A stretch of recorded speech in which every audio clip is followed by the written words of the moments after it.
Hello, folks. We're back with some premiere 24 sub content.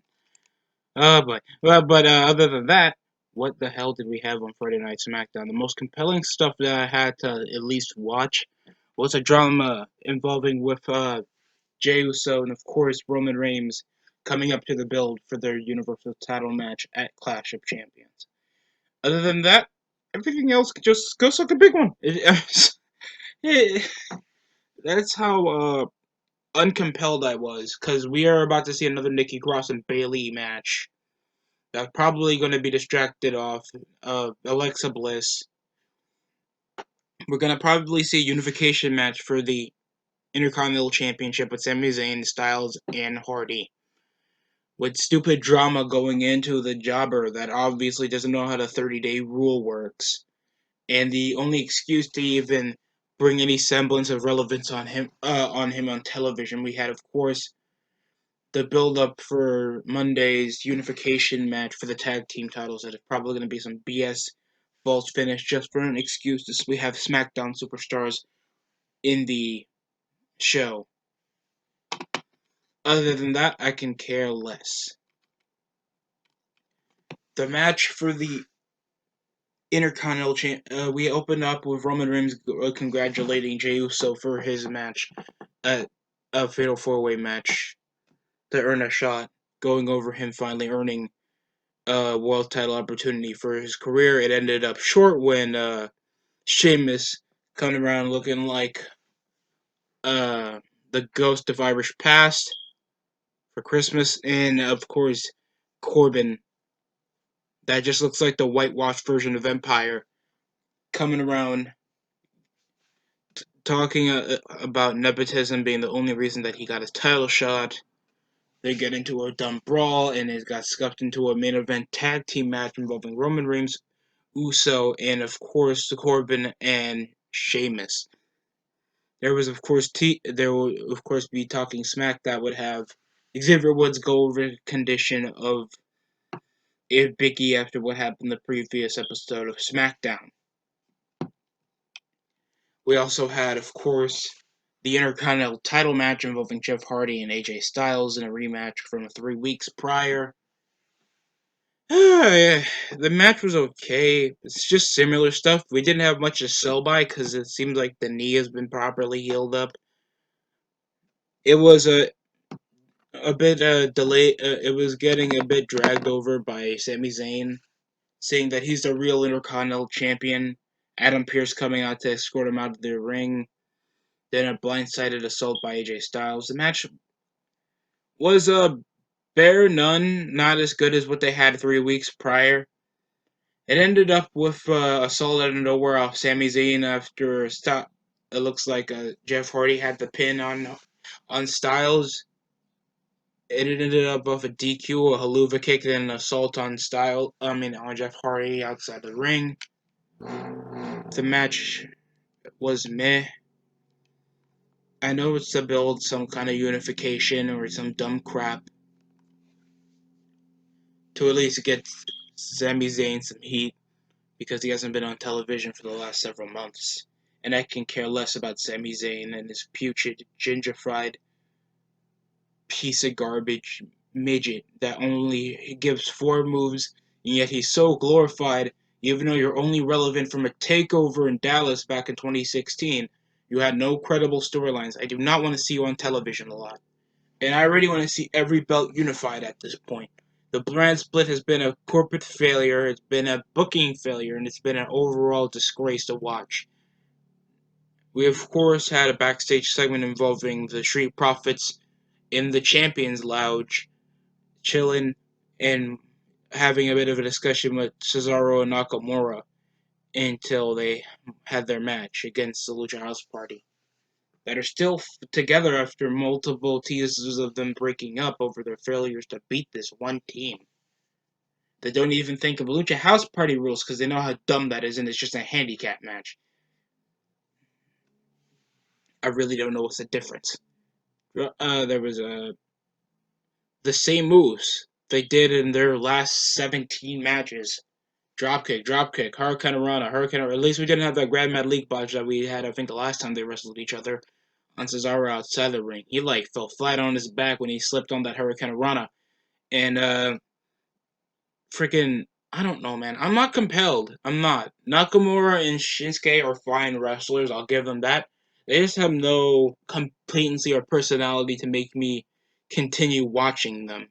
And it's just having the same match, except this time finally the Lucha House Party won off distraction of the Street Profits after partying in their Champions Lounge, and it just felt so complacent. It just felt like a regular feud if the Street Profits were on SmackDown instead of Raw and weren't holding the belts. It ended up off a surprise schoolboy. Kalisto picks up the win, and they did the same thing they've been doing all the time.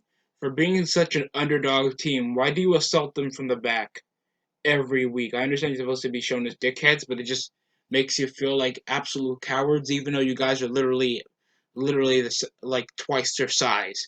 So it just makes no sense, and it makes you guys just feel like minimal cowards. And I guess that's what they're entitling as heels, but you should be insulting them, not like just beating them from behind. That doesn't make you look strong. Next up, we of course had Bayley in telling us about the reason why she assaulted Sasha Banks back after their tag team title loss last week, and going over her, using her like she did to her for the Raw Women's title back years in the past, and most of their BS they had back on Raw, and how she doesn't trust her, and how now she used her. For most of what I watched with Bayley, this is literally the best promo she has ever done in her years in the company, and that's a lot for me to say, because at least it compelled over years of a relationship and over the untrustworthiness and how much she used her for technically using her as a lackey. So I guess this is supposed to be a particular build, and seeing how technically this has been the most well built feud out of the women's division, it's saying a lot. I'm not that compelled to see Bayley hold the women's title for that long, and I'm not that compelled to watch another Nikki Cross and Bayley's match if it shows like probably Sasha Banks distracting her or something. We of course had the fatal four way for the women's for a shot at the SmackDown Women's title. Somehow it's Tamina instead of Naomi, even though she was supposed to be teased to have this push. They even did the same thing for Dana Brooke, and they just forgot that she existed. Understandable. She's literally just a freaking fish face, pale vanilla midget that can only do a few moves and poorly sells. I hate her as a wrestler, and it just feels like we just get these women that probably look good at Instagram pictures, and they do nothing to actually conceal themselves as a different wrestler. Because Dana Brooke just came from like a lackey for Charlotte. Now she's in this dumbass singles run. She got buried in her match in the Money in the Bank ladder match, and then she does nothing afterwards. She beat like Naomi twice, and that was supposed to be a big thing. So now we have Tamina. They only had one title match, then turned automatically babyface after it was showing that she was an anti-hero monster in the women's division. Lacey Evans just turned babyface to heel again, all because of a karaoke. And Alexa's now wet for a married man. So I'm already not that compelled for this match, and I'm not ready to see Nikki Cross wobbling to do her sloppy clotheslines. She already got assaulted off Bayley after the promo with the steel chair, so we obviously know that the odds were ironically in her favor. So you already know that she was going to win over, injury holding her back. Oh my god. She barely sold it, even though she was charging up. She was doing clotheslines to freaking Tamina. Uh, Drop kicks. Still helping out with Alexa doing a baseball slide. Double clotheslines. Until her sister Abigail out of nowhere, and Alexa's crazy now. She's wet for the Fiend. She looks like an e-girl. I mean, she's an attractive woman. Just know I'm not that complacent on just seeing this rip-off Sister Abigail character for this dumb feud. After some near falls and in a sloppily done roll up over Tamina. It was an elevated top rope split neck breaker for Nikki Cross to pick up the victory. So you already knew, ironically, the odds were in her favor. So Nikki Cross gets to face off against Bayley, a Clash of Champions. The most storytelling we ever had is just Bayley and Nikki. Anything else is screw the rest of the women's division. Just unify the belts at this point if you have nothing going on for anybody. Because I would just get Naomi, Tamina, and Dana Brooke back on NXT. They do nothing. They have very little personality. And I'm going to say this. Out of Nick and Naomi being thick, what other personality that she has other than her dumb entrance? I always thought it was dumb the time when she did it. And I thought she was an okay worker. It's fine. I think she deserves a bit after literally being a funkadactyl. And then she does nothing to get herself out of the litter. She's been a bona fide babyface after being in this crappy faction with Sasha Banks back in 2015 and Tamina. And then there was no complacent edge into her other than being one of the Usos' wives. And that's the only, I guess, reluctance why she still has a spot on the SmackDown main roster. Really, other than looking at the ass pics, what's the most depicting character that you would like to keep Naomi in your brand? Your all-time women's, like, black female wrestlers. You got Jazz, Jacqueline, Alicia Fox, at least. Screw it, I guess, Sasha. You're There's no complete value why you need Naomi, other than she's thick. Other than that, I don't care. Other than that, Nikki, we had John Morrison and Otis one-on-one. Because they disrespected their peach, and that's the only reason they're feuding. So the premise was the Miz and Morrison are trying to steal the Money in the Bank briefcase because they don't think he's deserving of it. And it just feels like I don't want to see any of these guys on the top of the card thanks they treat Morrison and Miz, former champions, like absolute complacent lower card comedy jobbers that already lose against Otis, a borderline comedy gimmick itself.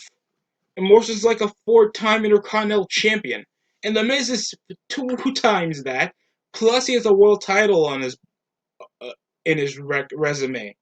And he's losing to an elbow drop and Jack Swagger's move with some clotheslines. And John Morrison takes it like he can't maneuver against a guy that's literally moving like molasses. And the only highlight that come out of it is this time they take the lunchbox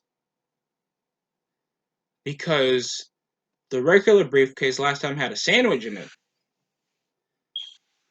So that was the literal joke, and that's what happened with the Otis and the Heavy Machinery Miz and Morrison feud with Johnny Drip Drip. I want to kill myself saying that. It's the match was so meh. I won't give it that much of a time of day. I don't care about this feud. I don't care about any some. Like they better do like a match involving the briefcase on the line to bring some importance to it. Because other than that, if it was up to me, I wouldn't keep the Money in the Bank briefcase if we don't have that many guys to focus on. Like if we're that inconsistent in the way we actually build Money in the Bank briefcase holders to actually be sent, like at least have a storyline intertwined with certain superstars, and he's always a constant favorite.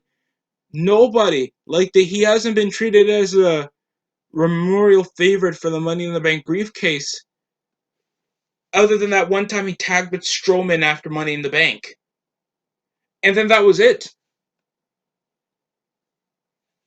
Other than he was still feuding with Ziggler and Sonya Deville, he's done nothing, and it just proves absolutely. Not.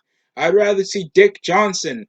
Hold on, I'd rather be Marty Jannetty's favorite daughter than to see this shit, and that's coming from the heart. Oh God, this was so terrible. We also had these vignettes issuing over a woman, probably valet of some sorts. Hopefully it's Scarlett Bordeaux, because I know what happened with Karrion Kross, and they can't just have a very attractive woman just do nothing on NXT.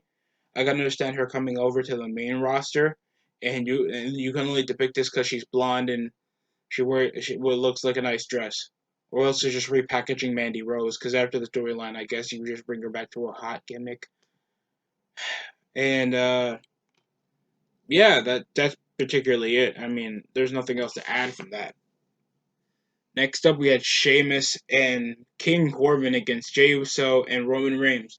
Or just for majority of the match, Jey Uso, because Roman just thinks, oh, this ain't a triple threat match. Wait, I'll wait. So, it was just a handicap match for the time being until Roman Reigns came really later when Jey Uso was finally in the upper hand. He was hitting enziguris, counters. There was an Irish curse, reversal over the white noise. Jey Uso would pick up some momentum because he was just getting assaulted from the match before the bell rang. Some Samoan drops, running whatever that ass thing was, super kicks.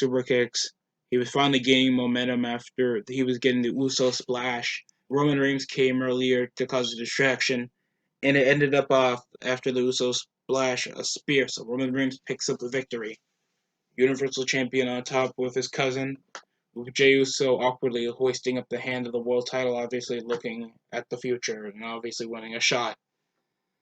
I guess this is more depicted, and I'm interested in the, of course, personal feuds involving family for the world title. Always piques my interest because it just shows more of compelling drama that obviously WWE misses.